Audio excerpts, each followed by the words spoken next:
Hi mga lalabs! For today's video ay super late na nga ito dahil ito ay nangyari pa nung Martes na hapon at Miyerkules Huwebes. So ayun na nga guys, Martes nga ng hapon, grabe na talaga yung ulan, 'di ba? Walang tigil na talaga, 24 hours na. And ito nga yung gabi na. So sinilip ko nga yung tindahan namin kasi dun sa may gilid kabilaan, may tumutulo talaga at ito nga yun. So ayan. Tapos, mayroon din yan sa kabila. So, talagang sobra yung ano ng ulan. Hihina, tapos biglang bubuhos na ang lakas. And natatakot na ako kasi baka mamaya biglang masira yung kisame. At sa awa ng Diyos, hindi naman.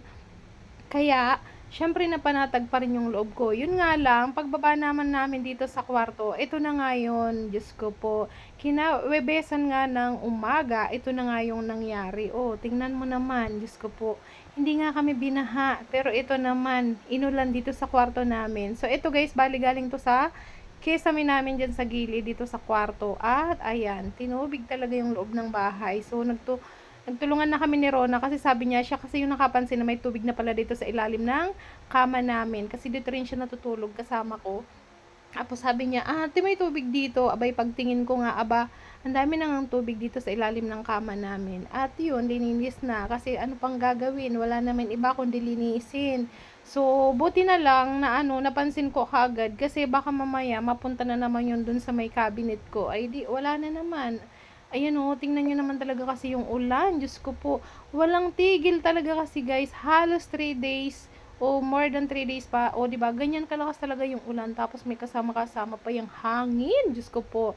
Tapos, kinaumagahan naman Huwebes. Ayan, nagluto na ng si Rona, ng ang tawag nito, champurado. O siya, tingnan mo, nawawala na sa isip ko. Kasi inaalala ko talaga guys, alam nyo, swerte pa rin kasi kami. Kasi ganito lang yung naranasan namin, 'di ba? Grateful pa din samantalang iba sobra yung pagbaha. Kaya talaga guys, ugaliin nating maging handa palagi once na may nabalitaan or may napabalita na may bagyo. Ugaliin nating mag-prepare lalo na yung mga binabahang lugar kasi sobrang hirap ng ganitong sitwasyon yung babahain ka, 'di ba? Kaya magbigay tayo palagi ng dasal para sa iba na sana naman hindi na sila bahain, o di ba? And then Friday naman, ito na nga yung medyo okay na yung panahon kasi sobrang nalungkot din talaga ako guys, sa totoo lang kasi during nung time na grabe yung ulan, wala talaga kaming benta, as in bukas nga kami, pero wala naman mga customer kasi nga talagang grabe yung ulan. And buti naman nung araw na to, medyo okay na talaga, which is nung kahapon nga Friday, o di ba? Pero hindi pa rin bongga yung benta namin, pero okay na rin kahit papaano, nakahanap na tayo, nakabenta na ng pambayad sa tao, pambayad sa upa, di ba? Akala kasi ng iba pag may negosyo ka, Diyos ko po, ang bongga na agad ng kita mo. Alam nyo, sa totoo lang, sobrang hirap kasi pag nagnenegosyo ka, ang dami mo talagang kailangan isasakripisyo talaga, ang daming pagtsatsaga, pagtitiis na gagawin kasi talagang lalo pag may tao kang pinapasweldo, syempre sa'yo yun nakaasa, di ba? May lalo kung may pamilya na din yung binubuhay. O alangan naman na pag mahina yung benta, sabihin mo, wag ka muna sumahod kasi mahina. Abay, hindi pwedeng ganun. Tayo'y mapatulpon yan.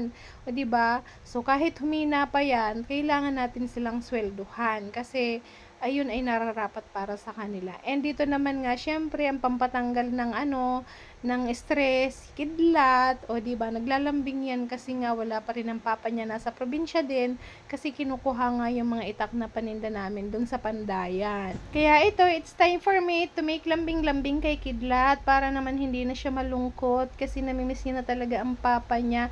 And sabi ko nga sa kanya, sandali lang kid at may bibili, kailangan muna nating asikasuhin kasi para may pambili ka ng chimkin.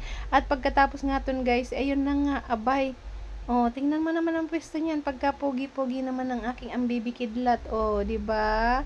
So, nagtataka kayo guys kung bakit may soft drinks diyan. Kasi minsan pag diyan ako nakaupo, hinaharangan ko 'yan kasi malayo, alam mo niyo na, maigi na yung sabi nga nila, prevention is better than cure. Kasi minsan tinutupak 'yan, mainit ulo.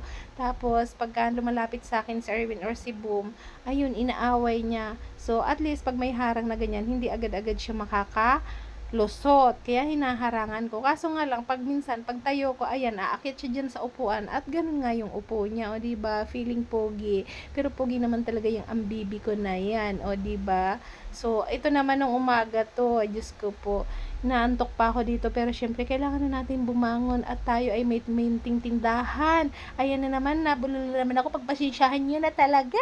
Diyos mio, Marimar. Ay, hilahin ko na lang kaya tong dila ko. Ang hirap-hirap pag voice over.